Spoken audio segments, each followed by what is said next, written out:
अस्सलामुअलैकुम। आज हम स्टार्ट करने लगे हैं एमसीक्यू नंबर 51 से। Which of the following medicine is administered to patients suffering from diabetes? Insulin. ठीक है, शुगर के लिए हमारे पास क्या चीज़ होती है? इंसुलिन यूज़ की जाती है। Which from the following is true for sound? Sound can not travel through a vacuum. Sound को ट्रैवल करने के लिए किसी न किसी मीडियम की ज़रूरत होती है। वैक्यूम ऐसी जगह होती है जहाँ पे कोई मीडियम नहीं होता। ठीक है, स्पेस खाली जगह को वैक्यूम कहते हैं। तो साउंड, अब यहाँ से ट्रू स्टेटमेंट कौन सी होगी कि साउंड को ट्रैवल करने के लिए एक मीडियम चाहिए, लेकिन यहाँ पे वैक्यूम है तो उसके sound can not travel through a vacuum. Vaccination was discovered by Edward Jenner as it is. ये एमसीक्यूज को रट्टा लगा लें। ठीक है, नेक्स्ट आ जाता है basic computer science. During high temperatures in summer it is recommended to drink plenty of water to avoid dehydration. ठीक है, ये कंप्यूटर का क्वेश्चन नहीं है, वैसे यहाँ पे आ गया है। तो समर के अंदर पानी ज़्यादा पीने से क्या है? डिहाइड्रेशन नहीं होती, उससे अवॉइड किया जा सकता है। What is defined by handout master?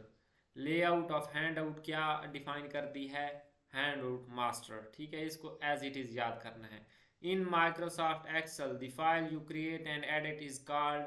अब देखें, जो हमारे पास होता है माइक्रोसॉफ्ट एक्सेल, ये वर्कबुक एंड वर्कशीट्स बनाने के लिए इस्तेमाल होता है। ठीक है, वहाँ पे जो भी हम फाइल क्रिएट करते हैं, उसको एडिट करते हैं, उसको हम क्या है, एक वर्कबुक कहते हैं।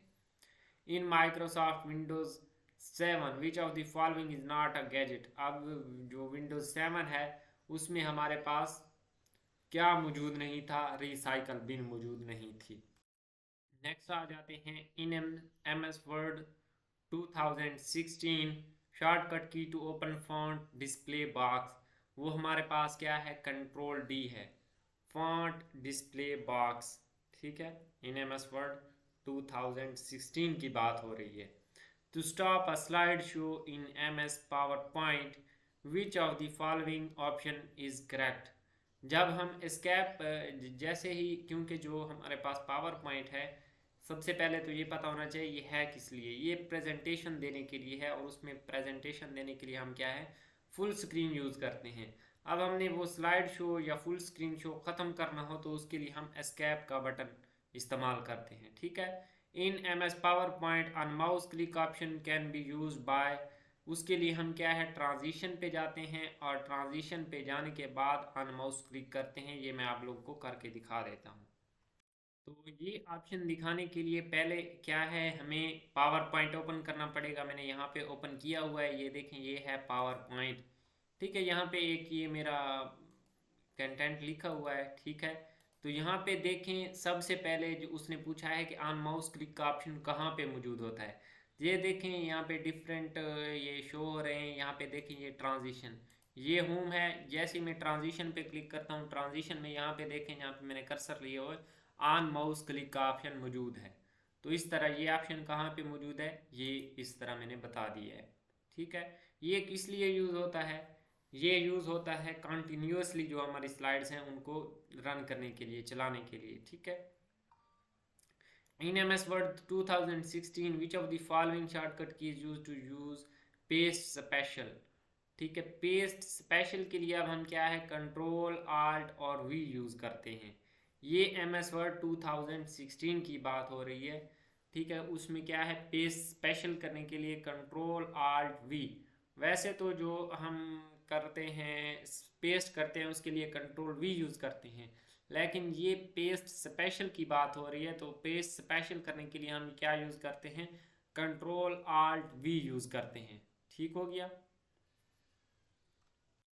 और इसके साथ वैसे भी ये पूछा जा सकता है कि पेज स्पेशल का ऑप्शन कहाँ पे मौजूद होता है, तो ये मैं आप लोगों को दिखा देता हूँ। ठीक है, ये देखें, हमारे पास सबसे पहले पेज स्पेशल करने के लिए आपके पास कोई ना कोई टेक्स्ट कॉपी होना चाहिए। कंट्रोल सी से होम के ऊपर ये ऑप्शन मौजूद होता है। ये देखें पेस्ट, और मैं इस पेस्ट डायलॉग बॉक्स को ओपन करता हूँ तो ये देखिए पेस्ट स्पेशल का ऑप्शन यहाँ पे मौजूद है।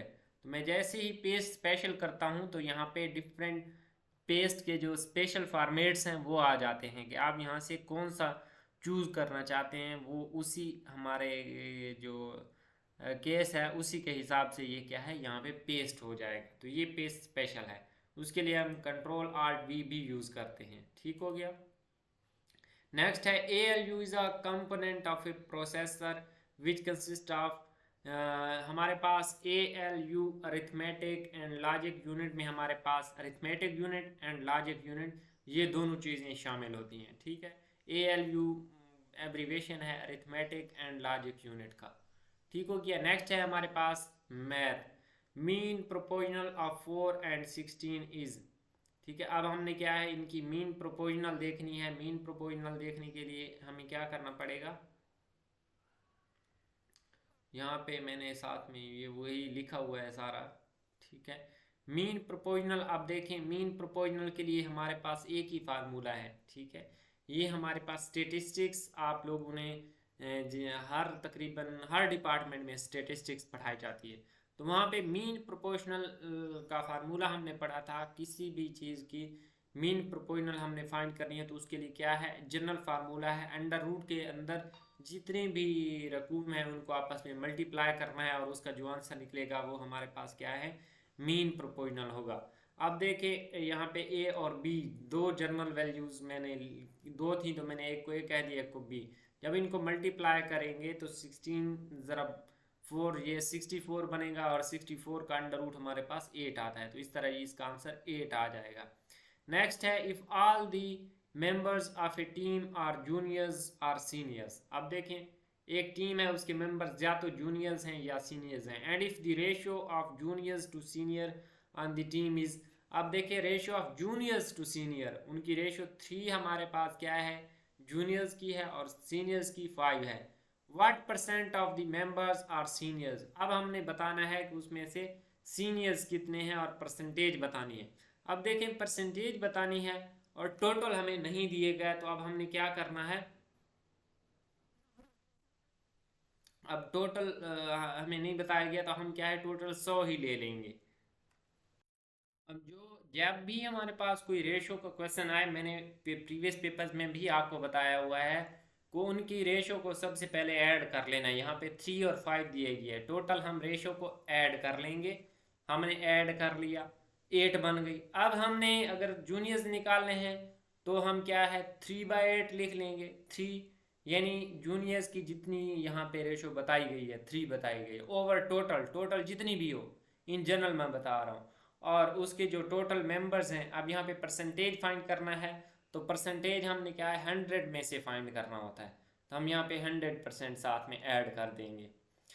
तो अब देखें लेकिन हमने सीनियर्स की फाइंड करनी थी। सीनियर्स की क्या थी 5 ओवर टोटल कितनी बन रही है 8, 5/8 मल्टीप्लाई बाई 100%, तो ये हमारे पास क्या आ जाएगी 62.5%। इसी तरह जूनियर्स की फाइंड करनी होती तो 3/8 लिख देते सिंपल। नेक्स्ट है what is the odd number in the following numbers. हमें दिया गया है 8, 27, 64, 100, 125, 216 एंड 343। अब देखें 8 हमारे पास क्या है 2 की पावर 3 है, 27 हमारे पास 3 की पावर 3 है, 64 4 की पावर 4 है, 125 5 और 216 इस तरह ये हमारे पास है। लेकिन जो है 100 है ये इनमें से आड है, इनमें से मुख्तलिफ है, उसमें इस तरह का जो सीरीज़ है इस तरह की नहीं बन रही। ठीक है, बाकी सारे नंबर्स की क्या है सेम एक ही नंबर का क्यूब है, लेकिन 100 इस तरह नहीं है। ठीक है, तो इसलिए ये डिफरेंट है। The total distance from school to house is 39 kilometre. अब स्कूल से हाउस तक क्या है 39 किलोमीटर डिस्टेंस है। अब covered a distance of 13 kilometre. अब उसने क्या है 13 किलोमीटर डिस्टेंस कवर किया है, तो ये बताना है कि what percentage of the whole distance has covered. Simple सा क्वेश्चन है, जितना उसने कवर कर लिया है वो टोटल पे डिवाइड कर देना है और उसको 100% के साथ मल्टीप्लाई कर देना है, तो हमारे पास क्या आ जाएगा 33.33%। ठीक है, सिंपल सा क्वेश्चन है। नेक्स्ट हमारे पास है 423 इज डिविजिबल बाय। ये सिंपल सा क्वेश्चन है, आपने देखना होता है कि डिवाइड करके कौन सा इस पे डिवाइड हो सकता है, तो 47 है, 47 से ये डिविजिबल है। कंप्लीट दी नंबर और सीरीज। अब हमें ये सीरीज दी गई है 6, देन 3, देन 12, देन 6, देन 24। अब यहाँ पे नंबर बताना है। अब देखें यहाँ पे नंबर बताना है। सबसे पहले देखें 6 दिया गया है, देन उसका हाफ कितना बनता है 3, देन 12 दिया गया है, उसका हाफ कितना बनता है 6, देन 24 दिया गया है, उसका हाफ कितना बनता है 12। तो यहाँ पे क्या है 12 आ जाएगा।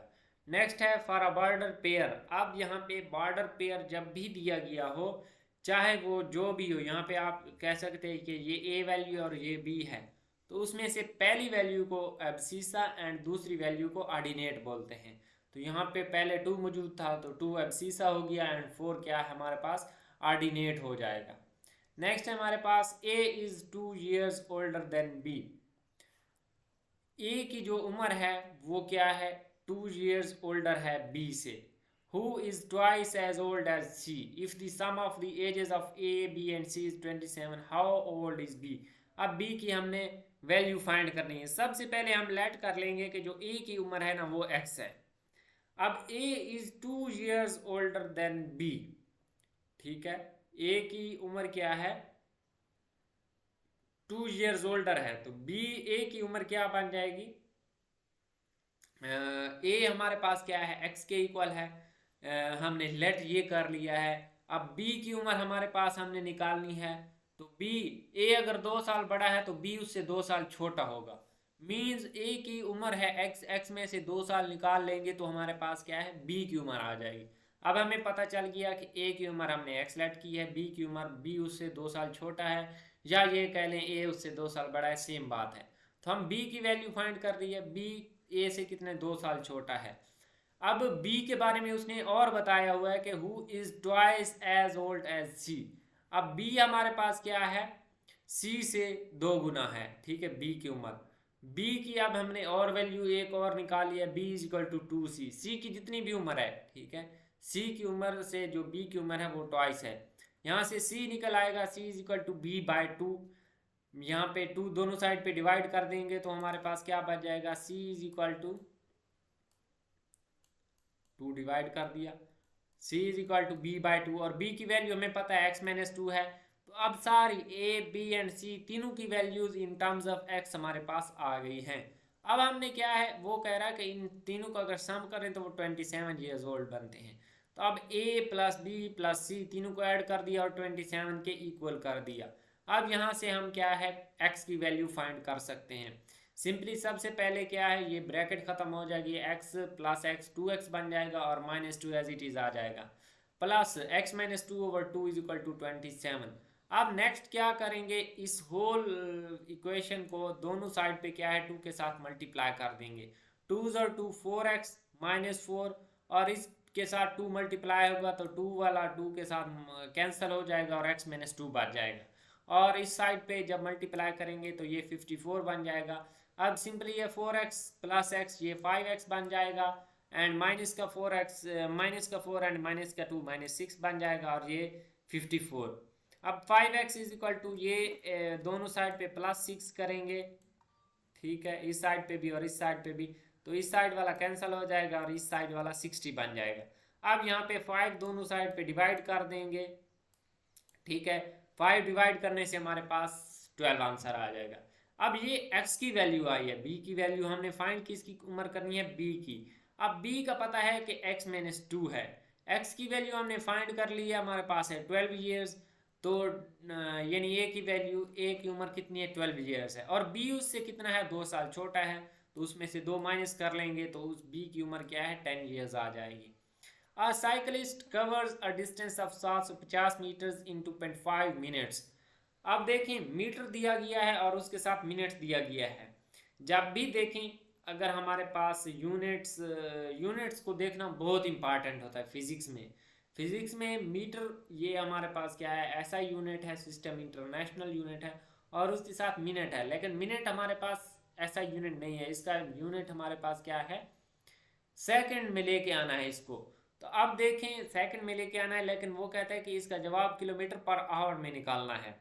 तो सबसे पहले हमें डिस्टेंस तो पता है 750 मीटर्स है और 2.5 मिनट्स हैं। अब हमें पता है कि 1 मिनट में 60 सेकेंड्स होते हैं, तो इसको 60 के साथ मल्टीप्लाई करेंगे तो हमारा आंसर क्या है, सेकेंड्स में चेंज हो जाएगा। हमें ये पता है कि डिस्टेंस फार्मूला है S is equal to V T, हमने यहाँ से V फाइंड करना है, स्पीड फाइंड करनी है, तो S बाय टी आ जाएगा।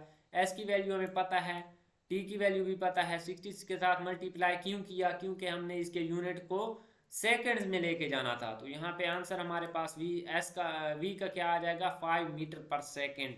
लेकिन हमने इसको क्या है, मीटर पर सेकेंड की बजाय किलोमीटर पर आवर में चेंज करना है। तो मैं क्या करूंगा, इस 5 मीटर पर सेकंड को किलोमीटर पर आवर के साथ मल्टीप्लाई कर दूंगा। तो मेरे पास किलोमीटर और पर आवर में के साथ मल्टीप्लाई करूंगा, लेकिन मेरे पास कोई जवाब ऐसा नहीं है कि मैं इसको ऐसे ही मल्टीप्लाई कर दूं। तो मैं इसको, क्योंकि किसी भी इक्वेशन को हम 1 के साथ मल्टीप्लाई करेंगे तो वो सेम रहती है, तो मैंने इसको क्या है 1 के साथ मल्टीप्लाई किया है। देखें ये वाली जो सारी रकम है ये 1 के इक्वल बनती है। मैं आपको करके दिखा देता हूँ। अब देखें 1 किलोमीटर में हमारे पास 1000 मीटर होते हैं, 1 किलोमीटर में 1000 मीटर होते हैं। अगर मैं इनको आगे फर्दर सॉल्व ना करूँ, इनको यहाँ पे काट दूँ तो ये 1 बन जाएगा। और इसी तरह एक आवर में 3600 सेकंड होते हैं, इन दोनों को आपस में कैंसिल कर दूँ तो मेरे पास क्या है, ये सारी चीज़ 1 के इक्वल है, ठीक है 1 के। लेकिन मैंने इनको यूटिलाइज ऐसे करना है कि इनका आंसर क्या है, मीटर पर सेकंड की बजाय किलोमीटर पर आवर में चला जाए। तो अब मैं यहाँ पे क्या करूँगा, इसको ऊपर किलोमीटर पावर आर को रहने दूंगा और बाकी यूनिट्स को आपस में कैंसिल कर दूंगा। ये मीटर पर सेकंड जो है ये इस सेकंड और मीटर से हमारे पास क्या है, कैंसिल हो जाएगा।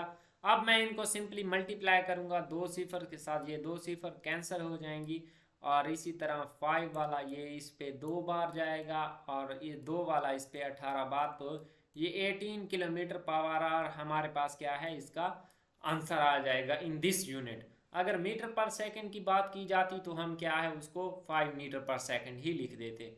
नेक्स्ट है 6/10 इज द सेम एज, 6/10 का मतलब है 6/10।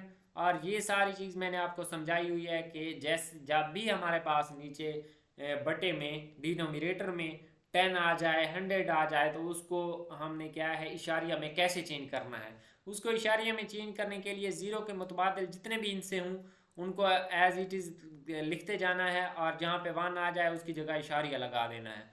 तो उसकी राइट साइड पे हमने क्या है खुद से 0 लगा देना है अगर कोई और नंबर मौजूद ना हो। अब यहाँ पे और नंबर मौजूद नहीं था तो 0.6 ये बन गया। अगर 1.6 ये 16/10 होता तो हम इसको क्या करते, ये एक नंबर 0 के मुतबादिल आ गया और यहाँ इसकी जगह यहाँ पे लगा देते इशारिया, ये 1.6 बन जाता। तो ये हमारे पास इस तरह, ये मैंने समझाने के लिए साथ यूज़ किया है, तो इस तरह ये सॉल्व हो जाएगा। नेक्स्ट है हद कज़फ। ये हमारे पास क्या है, ऐसी गलतियाँ, तमाम वो गलतियाँ जिनकी सज़ा इस्लाम में मौजूद है उसको क्या कहते हैं, हद। लेकिन जो हद कज़फ है वो हमारे पास कौन सी हद है, किसी मर्द या औरत पर तोहमत लगाना, ठीक है, किसी मर्द या औरत पे तोहमत लगाना, उसकी जो सज़ा है उसको हद कज़फ बोलते हैं। और इसकी सज़ा कब मुतय्यन की गई थी, 5 हिजरी में ग़ज़वा बनी मुस्तलक में ये मुकर्रर हुई थी, ठीक है। उसके बाद जो लश्कर है वो कहाँ पे जा रहा था, वापसी जा रहा था मदीना की तरफ। तो इसकी तफसीलात इस्लामियात के नोट्स में मुलाहिज़ा फरमाएँ, वहाँ पे मैंने क्या है इसको सारा की डिटेल लिख दी है कि ये क्या हुआ था और किस तरह हज़रत आयशा क्या है लश्कर से पीछे रह गई थी और कैसे, ये सारी चीज़ें वहाँ पे मैंने एक्सप्लेन की हुई हैं। नेक्स्ट है हमारे पास 94, हम यहाँ से देख लेते हैं। इंग्लिश और उर्दू को मैंने स्किप किया हुआ है। 94, विच सूरा इज़ नोन एज अरूसुल कुरान। अब कौन सी सूरा को अरूसुल कुरान कहा जाता है, सूरह रहमान को कुरान की दुल्हन यानी अरूसुल कुरान कहा जाता है। इस सूरत में अल्लाह ताला ने अपनी 4 महबूब सिफ़ात का जिक्र किया है। अब अगर इस सूरत पाक की आप तिलावत करेंगे तो पहली लाइनों में अल्लाह ताला ने अपनी 4 महबूब सिफ़ात का जिक्र किया हुआ है, तो इसलिए इसको क्या है, कुरान पाक की दुल्हन अरूसुल कुरान कहा जाता है। नेक्स्ट हमारे पास है name the women after Hazrat Khadija who embraced इस्लाम। वो लबाबा बिनत हारिस थी जिसने इस्लाम कबूल किया। ठीक है, सबसे पहले जो इस्लाम कबूल किया वो हज़रत खदीजा बिनत खुवैलिद ने किया, और औरतों में सबसे पहले वही थी। फिर हज़रत अली बिन अबी तालिब ने किया, और बच्चों में सबसे पहले वही थे। फिर जैद बिन हारसा आज़ाद करदा ग़ुलामों में सबसे पहले उन्होंने किया। हज़रत अबू बकर सिद्दीक मर्दों में सबसे पहले हज़रत अबू बकर सिद्दीक ने किया। और मदीना में सबसे पहले जिसने इस्लाम कबूल किया वो थे मसअब बिन उमैर। ठीक है, और सबसे पहला जो गैर अरब था जिसने इस्लाम कबूल किया वो था फरवा बिन उमरू अल-जज़ामी। अमार बिन यासिर वाहिद शख्स हैं जिसने मक्का में अलग से मस्जिद बनाई थी। ठीक है, अब देखें वहाँ पे अलग से मस्जिद बनाई थी, हालांकि और पहले से मस्जिद मौजूद थी, लेकिन उसने क्या है अलग से वहाँ पे मस्जिद बनाई थी। नेक्स्ट हमारे पास है 96, what is the name of हदीस। कौन सी हदीस है which is according to the holy Quran and reason. सही हदीस जो है हमारे पास क्या है, वो हमारे पास क्या है कुरान पाक के अकॉर्डिंग होती है। हदीस के लफ्ज़ी मैनी नई चीज़ या गुफ्तगू के हैं, जबकि इस्तिलाह में हज़रत मोहम्मद सल्लल्लाहु अलैहि वसल्लम के कौल फ़ेल और ऐसा काम जो हज़रत मोहम्मद सल्लल्लाहु अलैहि वसल्लम के सामने किया गया हो और हज़रत मोहम्मद सल्लल्लाहु अलैहि वसल्लम ने उससे मना ना फरमाया हो, उसको हदीस कहते हैं। देखें हज़रत मोहम्मद सल्लल्लाहु अलैहि वसल्लम ने जो कौल यानी आपने बयान किया, फ़ेल जो काम किया, और ऐसा काम जो आप सल्लम के सामने किया गया लेकिन आपने उससे मना नहीं फरमाया बल्कि उसको पसंद किया या खामोश रहे, उसको हदीस कहते हैं। ठीक है, पतीसे अलाया वद है कहीं गिनना तरसो। ठीक है, हज़रत मोहम्मद सल्लम ने अपनी ज़िंदगी में अहादीस लिखने से मना फरमाया।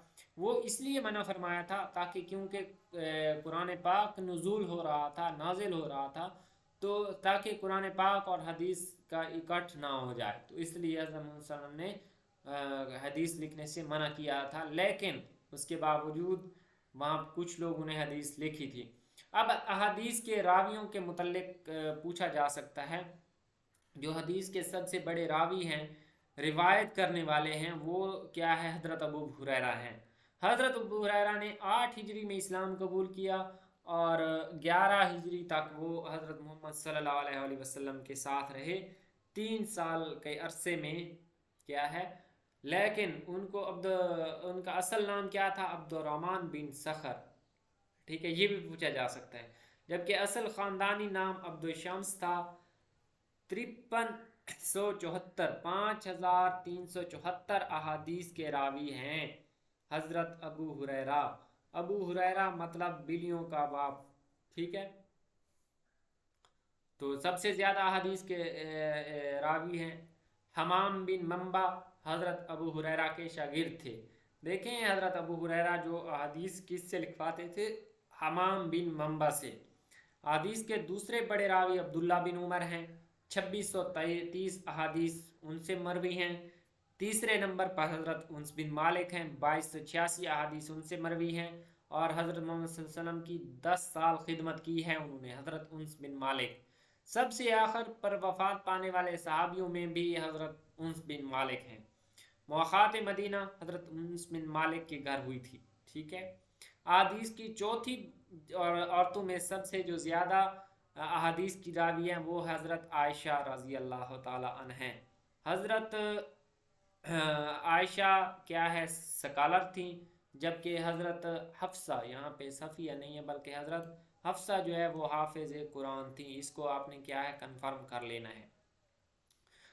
हज़रत आयशा क्या है स्कॉलर थी। ठीक है, स्कॉलर हमारे पास क्या होता है, जो हाफिज़ कुरान होता है जिनको कुरान हिफ्ज़ होता है, और स्कॉलर वो होता है जिसको दूसरा इल्म होता है, अहादीस का इल्म। पांचवें बड़े रावी जो है अब्दुल्ला बिन अब्बास हैं। 1660 अहादीस के रावी हैं। आपको तराजिमुल कुरान कहा जाता है। ठीक है, अब हदीस की डिफरेंट किस्में हैं। हदीस की सबसे जो मुस्तनद समझी जाने वाली किताब है वो सही है। सही हैन में सही बुखारी और सही मुस्लिम 2 किताबें शामिल हैं। ठीक है, सही हैन में हज़रत अबू हुरैरा की 325 अहादीस मौजूद हैं। ये 325 मुश्तरका अहादीस हैं जो हज़रत अबू हुरैरा से मरवी हैं और दोनों किताबों में मौजूद है।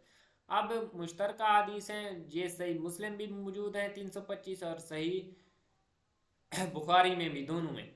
गैर मुश्तरका हदीस जो अबू हुरैरा से मरवी हैं वो इमाम बुखारी में 93, यानी इमाम बुखारी में सही बुखारी में ऐसी 93 अहादीस हैं जो सही मुस्लिम का हिस्सा नहीं है, और सही मुस्लिम में ऐसी 89 अहादीस हैं जो सही बुखारी का हिस्सा नहीं है। अब हदीस की अकसाम होती हैं। हदीस सबसे पहले मैंने जैसे कि बताया कौली, फिर फेली और फिर तकर्री। हदीस कौली ऐसी हदीस है जो हज़रत मोहम्मद सल्लल्लाहु अलैहि वसल्लम के कौल से साबित हो, जबकि हदीस फेली ऐसी है जो हज़रत मोहम्मद के फेल से साबित हो, यानी हज़रत मोहम्मद सल्लल्लाहु अलैहि वसल्लम ने वो काम किया हो और सहाबा कराम ने उसको देखा हो। नेक्स्ट है हदीस तकरीरी, ठीक है, ऐसी हदीस या ऐसा काम जो हज़रत मोहम्मद सल्लल्लाहु अलैहि वसल्लम के सामने किया गया हो और हज़रत मोहम्मद सल्लल्लाहु अलैहि वसल्लम ने उसको पसंद फरमाया हो या उससे मना ना किया हो, तो ऐसी हदीस को क्या है, हदीस तकरीरी कहते हैं। हदीसों का शहर मदीना को कहा जाता है। हदीस के आप क्या है, 3 जुज़ होते हैं, मतन, सनद और अलतरफ। मदीना से जो हदीस लिखी गई, पहले मैं ये बता चुका हूँ कि हदीस क्या है, हज़रत मोहम्मद सल्लल्लाहु अलैहि वसल्लम ने अपने दौर में लिखने से मना फरमाया था। पतीसा लो, नीम को दाल लो, पतीसे अलाए वदे। अच्छा, मदीना से सिर्फ एक इमाम थे जिनका नाम इमाम मालिक था। ठीक है, पहले भी मैं बता चुका हूँ कि हदीस को हज़रत मोहम्मद सल्लल्लाहु अलैहि वसल्लम ने अपने दौर में लिखने से मना फरमाया था।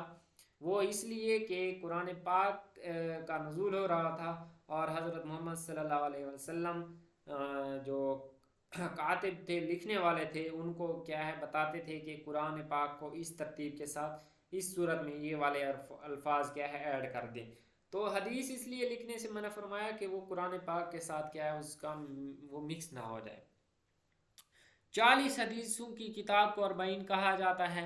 हदीस जिब्रील बहुत मशहूर हदीस है, हदीस जिब्रील, और उसके रावी कौन है, हज़रत उमर रज़ी अल्लाह तआला अन्हु है।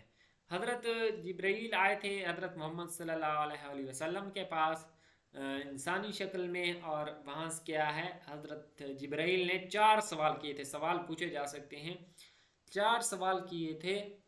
तो उस हदीस के रावी क्या हैं, हज़रत उमर हैं। ठीक है, क्या सवाल किए थे ये अलहदा इस्लामियात में डिस्कस कर लेंगे।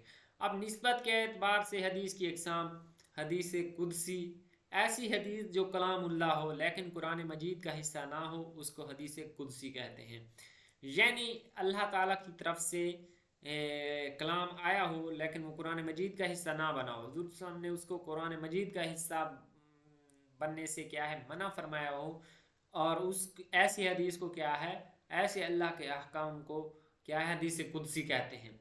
नेक्स्ट है हदीस मरफू, ऐसी हदीस जिसकी सनद डायरेक्ट हज़रत मोहम्मद सल्लल्लाहु अलैहि वसल्लम से मिले। सहाबी के अलावा कोई शख्स हदीस मरफू नहीं पेश कर सकता। आप देखें, सहाबी वो शख्स होता है जिसने हालत ईमान में हज़रत मोहम्मद सल्लल्लाहु अलैहि वसल्लम का दीदार किया हो, ऐसे शख्स को सहाबी कहते हैं। तो सहाबी ने या तो कौल से या फेल से या तकरीरी हदीस से क्या है, उसकी सनद क्या है, डायरेक्ट हज़रत मोहम्मद सल्लल्लाहु अलैहि वसल्लम के पास मिलनी चाहिए हदीस की।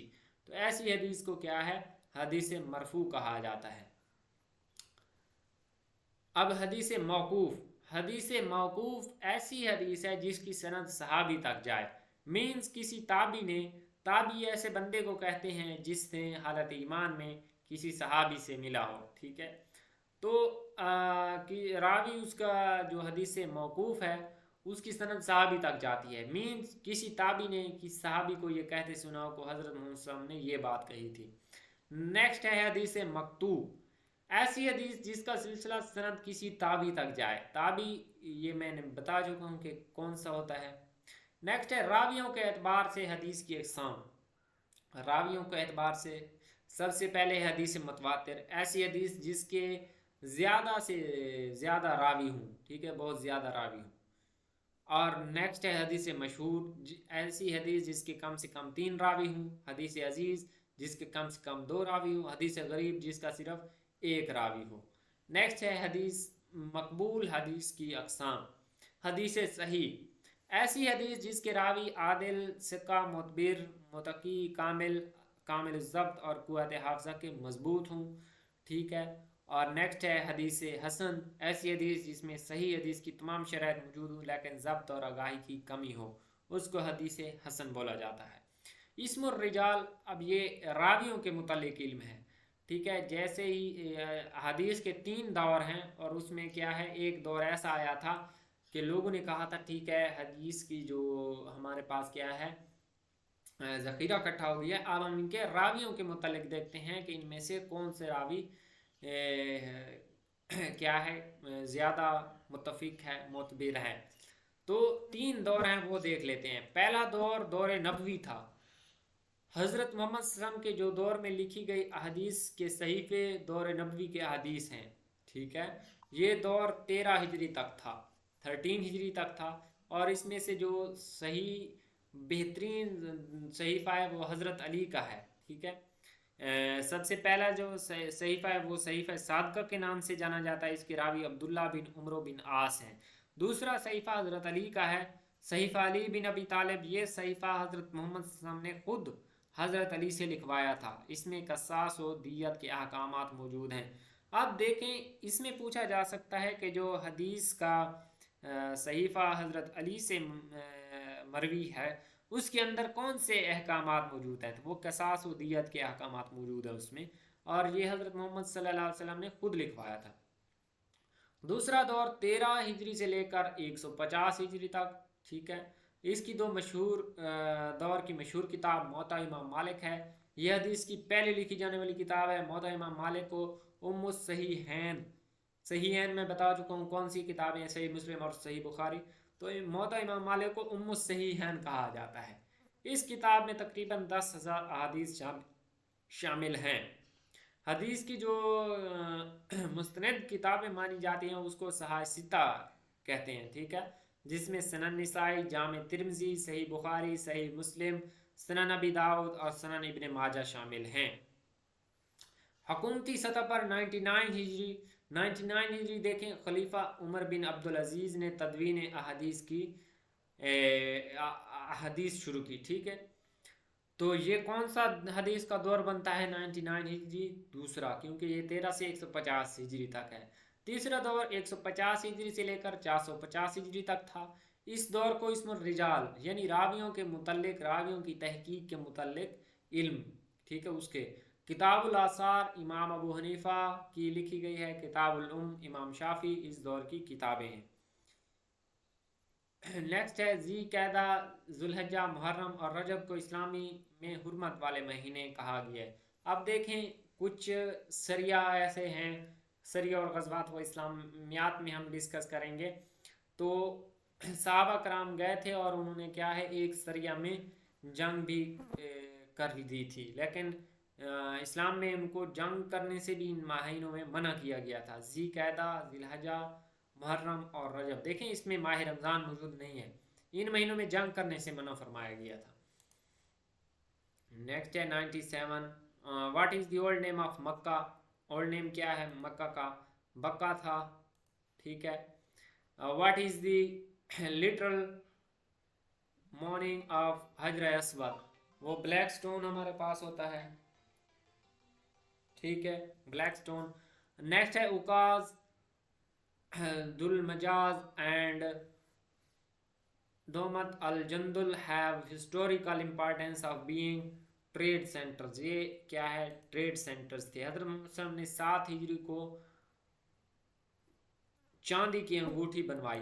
ठीक है, ये 99 था। नेक्स्ट है कि अंगूठी किसने बनाई?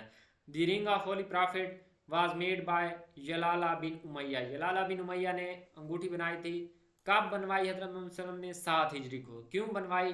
क्योंकि 7 हिजरी को क्या है